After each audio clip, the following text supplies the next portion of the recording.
another Lawn Fawn video. Today we're going to be working with the Heebie Jeebies set, and we're going to make a fun Halloween treat bag. This bag is from It's in the Bag, which is an Etsy store, and I'll link it up, you know, in the comments below. But she carries all these fun bags, and so I really like this black, you know, lunch bag. So we're going to create a treat bag, and this is also based off the Everything But the Kitchen Sink sketch this week. So you'll have to go check that out for a chance to win and play along. But for right now, we're going to do some embossing. We're going to use American Craft Zing Black Embossing Powder. And the first thing I'm going to do is, this is from Scrap Perfect, and it's a little, you know, I can't remember what their name for it is, but you know, it's like a little embossing tool that takes the static off. So I'm just rubbing it all along the paper. And then I'm going to grab my Halloween web. And I'm going to grab some Versamark ink. And I've had a request to show something on embossing, so this is how I do it. I use my Versamark ink.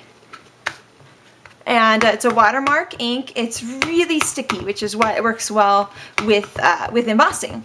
And the fun thing about embossing is there's so many colors. You can do the clear, or you can do there's so many, especially these Zing ones. They have so many colors.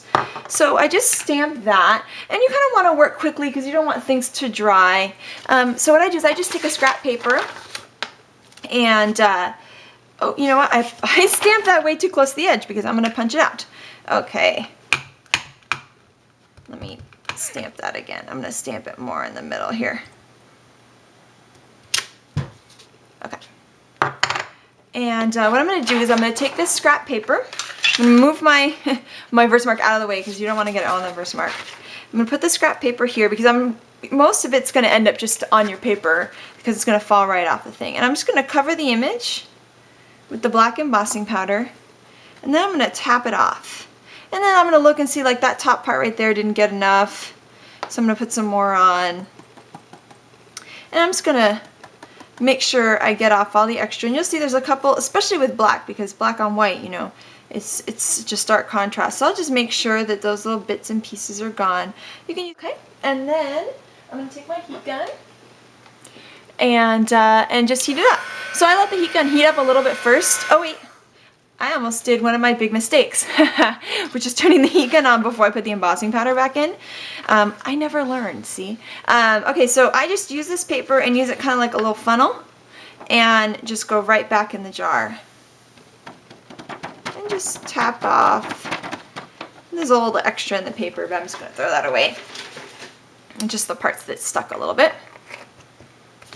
And just gonna move that out of the way. And you can see all the super fun colors they have. A bunch of them. So I like those. Alright, so now let's get back to heat embossing. So I like to let the heat gun heat up a little bit so that it's an even heat all the way around. So it's heated up. So I'm just going to start heating up my cardstock. And essentially you're waiting for that super smooth look to happen. So it's starting to happen now. And as it gets shiny and smooth, I start moving around. And it adds such a nice effect. It feels nice because it's smooth, but also it just makes that real vibrant black that looks really great. And so I look and make sure, I'm just going to go once over, and then I always heat it from behind to straighten out the paper and stop. And then one of my mistakes I make all the time is you want to let this cool, because if you touch it right away, sometimes it'll smear. So we're just going to let that off to the side. The next thing we're going to do is we're going to stamp these little orange pieces. And I think I'm going to stamp, let's see, I'm trying to see what's going to look the best. I'm trying to see if doing like little spiders going down or if boo going around. I think I'm going to do the spider since we have the web. So I'm just going to grab, a lot of people have asked about this size. It's about I think 1 3/4 size. We're gonna start carrying these soon, so I'll definitely let you guys know when we do that. We have, you know, the 2 1/2 size, and we're gonna start carrying the 3 1/2 size too. So it's nice to have. I really like these circle ones. The little one doesn't have the grid marks because it's a little too small to do them on. So, all right. So I'm gonna stamp. I'm actually gonna do this in Versamark, and we're gonna do clear embossing powder this time. So I'm gonna go over these with this embossing helper, just to take the static off, and then I'm gonna go and stamp all of these little guys. And I need another scrap paper for this, so I don't want to get Versamark all over everything. Okay, so I'm just gonna stamp these little spiders all around. What I'm going to do is I'm actually going to line these pieces up as if they were together and stamp them this way. And I think it's going to look really cool when they're separated.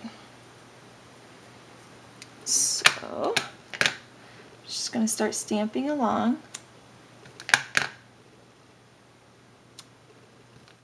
Okay, so here we've essentially made our own pattern paper. And right now we're just going to add clear embossing powder to each of these pieces, and then heat emboss them just like we did with the black embossing powder. So what I do with my clear, because the ones that I use the most, so clear, white, I think I have brown. I think brown because I broke the bottle. I put them in these Tupperware, you know, these like semi-throwaway Tupperwares. And what's nice about this is you just use a plastic spoon and you can just put it on. And it's a lot easier than doing the whole dump it back in, blah, blah, blah, on the, you know, funnel it back into the can, etc. Okay, almost made the same mistake again. Yeah, I told you I don't learn. And then we're just going to heat it up. And the cool thing about clear embossing powder is, I mean, you see right away it starts changing. And what you get is this really great tone-on-tone look. It's just fantastic. So I'm just putting that down here to finish because it gets hot and I start burning. Don't use metal tweezers to hold your paper because the metal tweezers get hot. Okay. I need to get like little wooden tongs, but I keep forgetting. So I'm just going to repeat that with the other ones, and then I'll be back.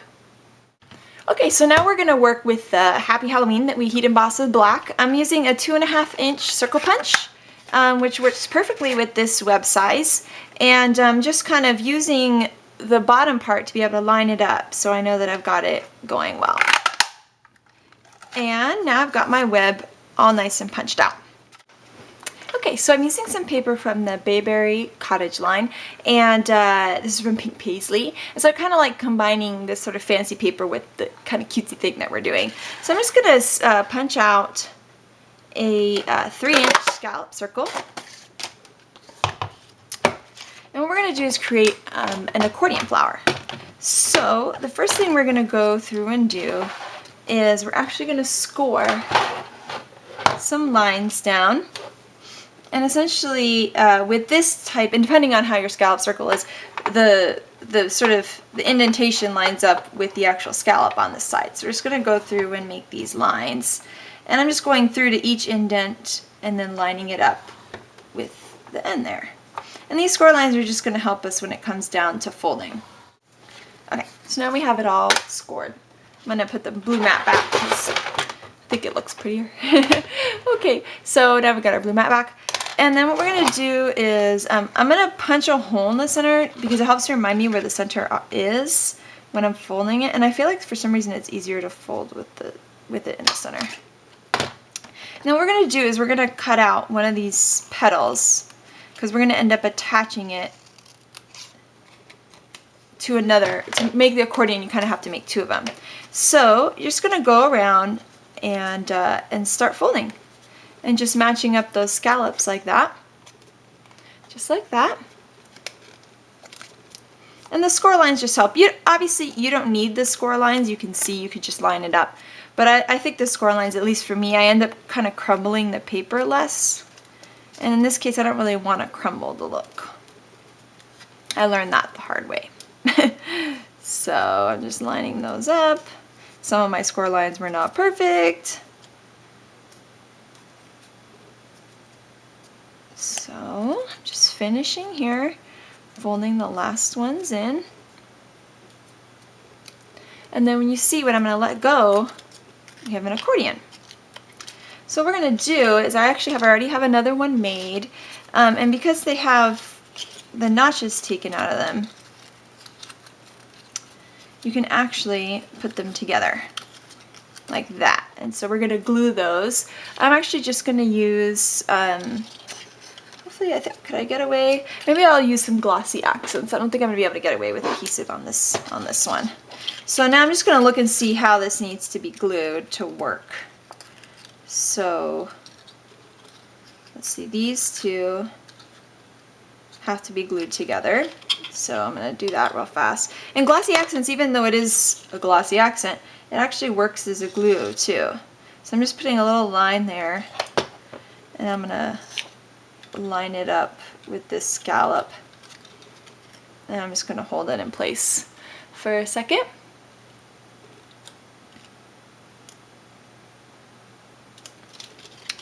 And then I'm going to move on to the other one, and right now we have this really cool accordion flower. Now right now I have this punch circle that could go behind it, but I actually think that the web shape might be cooler. So I'm going to go through and cut it out, leaving a little white border around the web.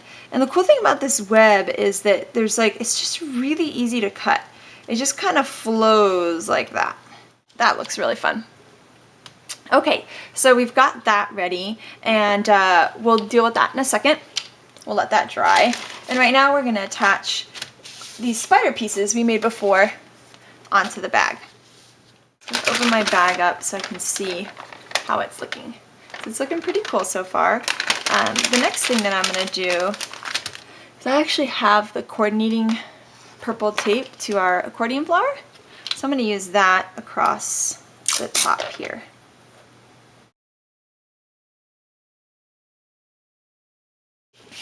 Okay, so we just added this black tape, and I kind of like it overlapping on the bottom. And we're just gonna, the last thing we're gonna do is add our accordion flower. And so I'm trying to figure out the best way to kind of adhere this down. And I'm thinking that maybe we'll do glossy accents just along some of these peaks here on the back. Now we have our fun Halloween bag. So I'm gonna zoom out some. Ooh. You can see my mess everywhere here. But so I can open up the bag and show you how cute that is and how fun that would be for a treat bag. You could even add, you know, a little bow at the top or little handles. I kind of like it without a bow, so I'm going to leave it that way. But today we learned, you know, accordion flowers and heat embossing, using glossy accents as glue, which is really fun, using tapes to add decorative elements to your cards, and kind of combining more serious patterns with more whimsical images. It can be really fun. So thank you so much for watching. I hope you have an amazing day. Bye.